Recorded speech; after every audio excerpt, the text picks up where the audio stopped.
نحمده ونصلي على رسوله الكريم اما بعد فاعوذ بالله من الشيطان الرجيم بسم الله الرحمن الرحيم ألم تر إلى الذين أوتوا نصيبا من الكتاب يؤمنون بالجبت والطاغوت ويقولون للذين كفروا هؤلاء أهدى من الذين آمنوا سبيلا أولئك الذين لعنهم الله ومن يلعن الله فلن تجد له نصيرا أم لهم نصيب من الملك فإذا لا يؤتون الناس نقيرا أم يحسدون الناس على ما آتاهم الله من فضله فقد آتينا آل إبراهيم الكتاب والحكمة وآتيناهم ملكا عظيما فمنهم من آمن به ومنهم من صد عنه وَكَفَى بِجَهَنَّمَ سَعِيرًا إِنَّ الَّذِينَ كَفَرُوا بِآيَاتِنَا سَوْفَ نُصْلِيهِمْ نَارًا كُلَّمَا نَضِجَتْ جُلُودُهُمْ بَدَّلْنَاهُمْ جُلُودًا غَيْرَهَا لِيَذُوقُوا الْعَذَابَ إِنَّ اللَّهَ كَانَ عَزِيزًا حَكِيمًا وَالَّذِينَ آمَنُوا وَعَمِلُوا الصَّالِحَاتِ سَنُدْخِلُهُمْ جَنَّاتٍ تَجْرِي مِنْ تَحْتِهَا الْأَنْهَارُ خَالِدِينَ فِيهَا أَبَدًا لهم فيها أزواج مطهرة وندخلهم ظلا ظليلا صدق اللہ العظیم۔ فرمایا الم تر إلی الذین، کیا تو نے نہیں دیکھا، آپ نے نہیں دیکھا ان لوگوں کی طرف اوتوا نصیبا من الکتاب، جن کو کتاب میں سے ایک حصہ دیا گیا، یعنی اہل کتاب یہود و نصارہ۔ فرمایا کیا ان کی طرف نہیں دیکھا، ان کا رویہ نہیں دیکھا، ان کے معاملات نہیں دیکھے، کیا کرتے ہیں؟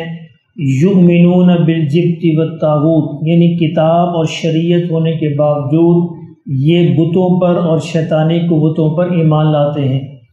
جبت بتوں کو بھی کہتے ہیں، جبت جادو ٹونے سحر عاصف اس طرح کی بیماریوں کو بھی کہتے ہیں، اور طاغوت شیطان اور شیطانی قوتوں کو کہتے ہیں۔ اہل کتاب کا وطیرہ یہ تھا کہ باوجود اللہ نے ان کو شریعت عطا فرمائی تھی، تورات، زبور، انجیل ان کے پاس موجود تھی، احکامات موجود تھے، اس کے باوجود وہ اس طرح کی شیطانی قوتوں کو تسلیم کرتے تھے، مانتے تھے، اور انہوں نے بھی کچھ غیر مری بت جو ہے بنا رکھے تھے۔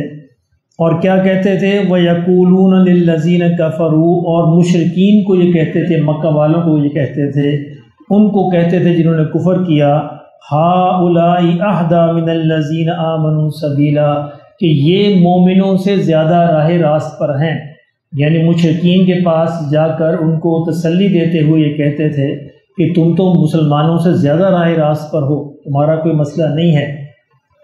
اس آیت کی روشنی میں اگر ہم اپنا رویہ دیکھیں، ہمیں بھی اللہ نے شریعت عطا فرمائی، قرآن مجید عطا فرمایا، آخری کتاب عطا فرمائی، اس شریعت کے ہونے کے باوجود ہم بھی بتوں پر ایمان لاتے ہیں نا، بتوں پر ایمان نہیں لاتے ہیں، نادیدہ ہے، ہمارے بت انویزیبل ہیں، ویزیبل نہیں ہیں، غیر مری ہیں، اور ہر ایک نے، اور ہمارے ہزاروں لاکھوں بت ہیں، ہر بندے کی الگ بت ہیں، ہر بندہ اپنے دل کے اندر بت بسائے رکھتا ہے، اور ان بتوں کے ارد گرد جو ہے گھومتا رہتا ہے ساری زندگی۔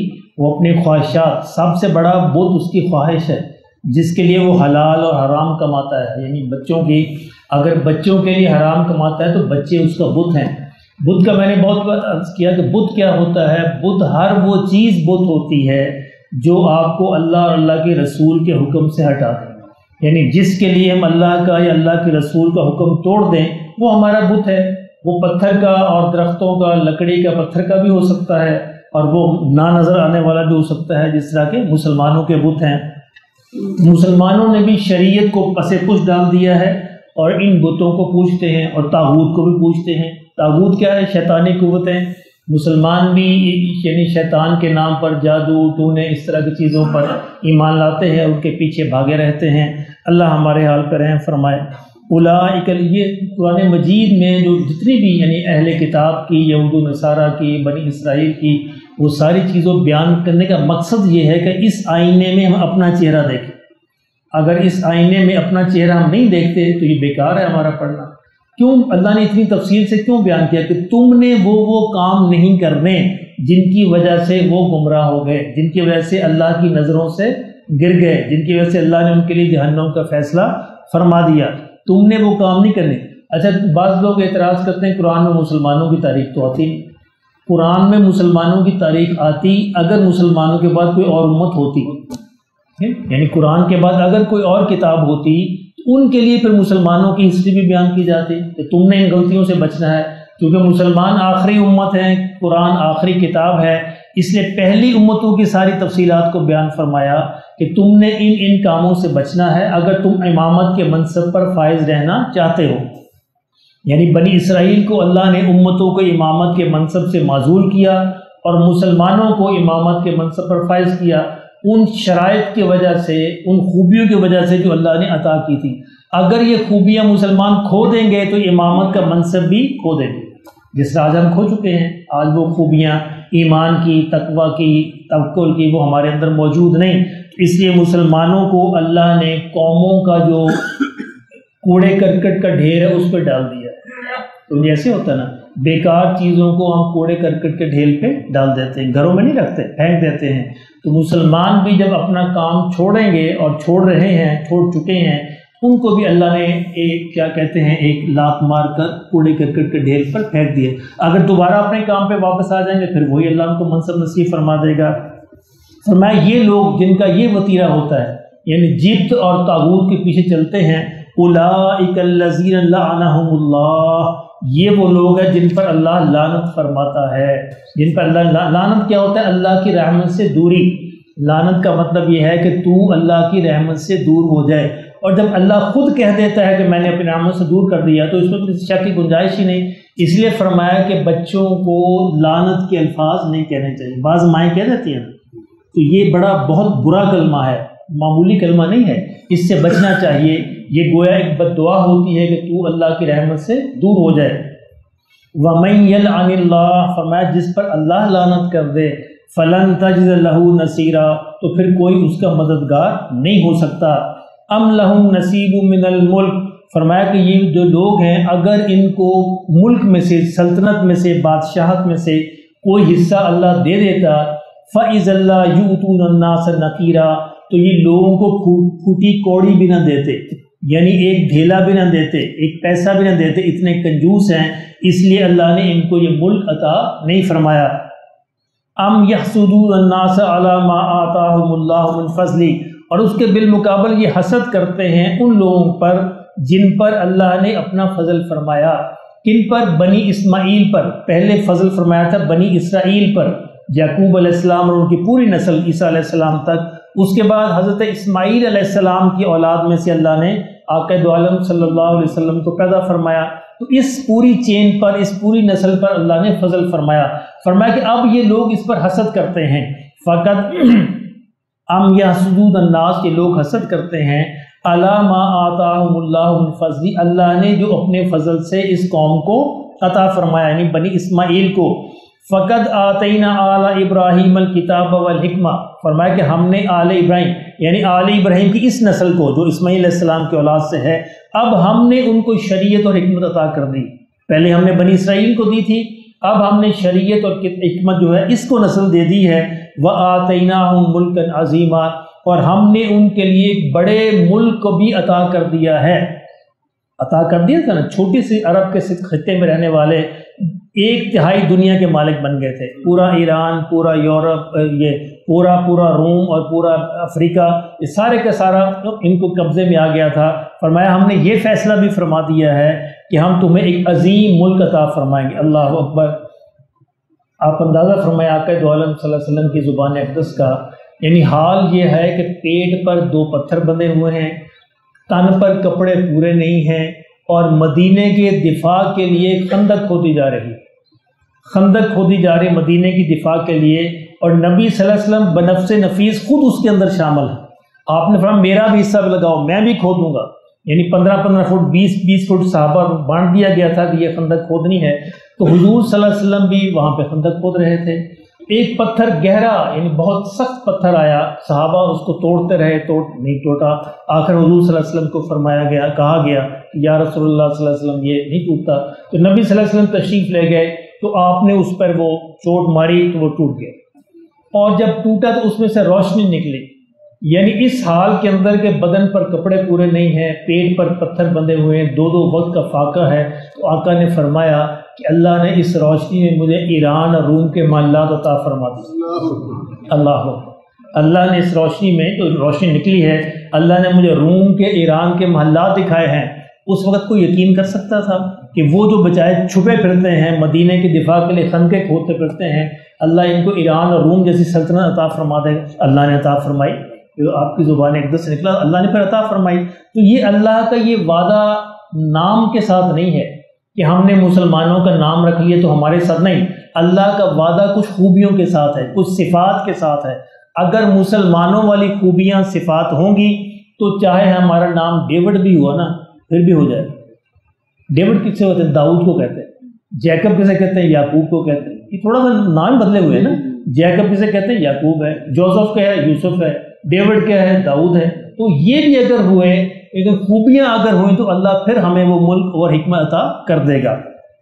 فرمایا کہ فَمِنْهُمْ مَنْ آمَنَ، یہ جو اہل کتاب ہیں اسماعیل علیہ السلام کی نسل میں سے، فرمایا ان میں سے بھی ابھی رہتے ہیں۔ فَمِنْهُمْ مَنْ آمَنَ، ان میں سے کچھ تو ایمان لے آئے ہیں۔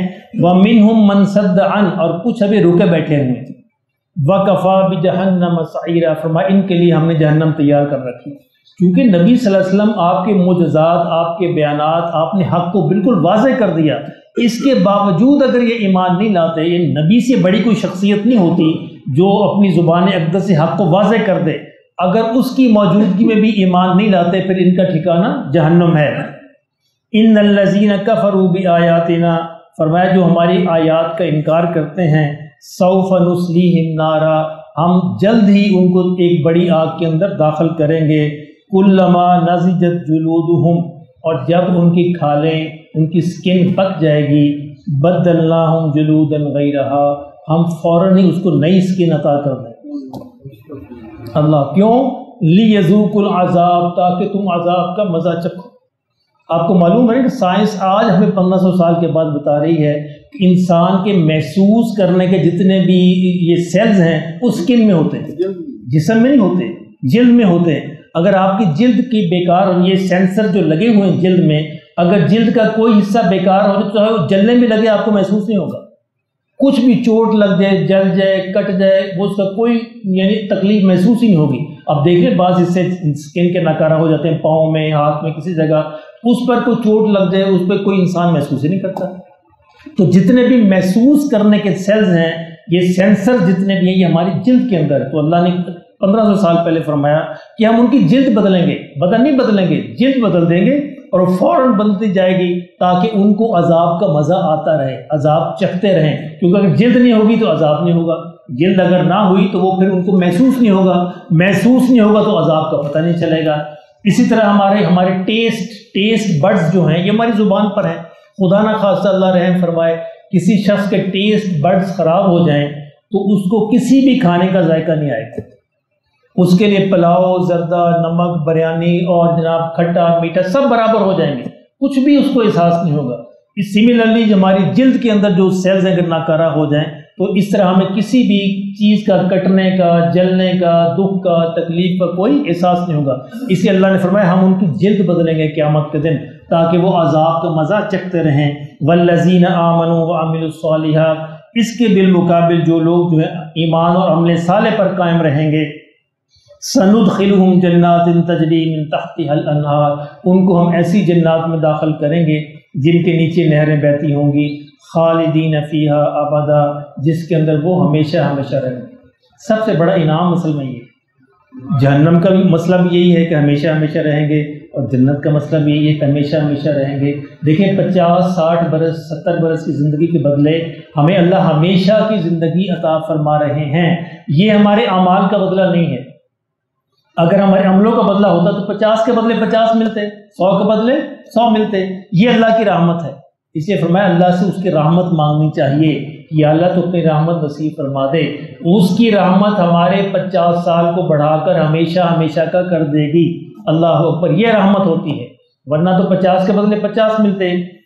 اور فرمایا کہ یہ ہوگا لہم فیہا ازواج مطہرہ، صرف یہی نہیں بلکہ ان کے لیے پاکیزہ جوڑے بھی ہوں گے، عورتوں کے لیے مرد، مردوں کے لیے عورتیں۔ وندخلہم ظلا ذلیلا، اور ہم ان کو بڑی ٹھنڈی چھاؤں کے اندر داخل کر دیں، ایسی ٹھنڈی چھاؤں جو دنیا میں کبھی انہوں نے دیکھی نہیں ہوگی۔ اللہ ہمیں نصیب فرمائے۔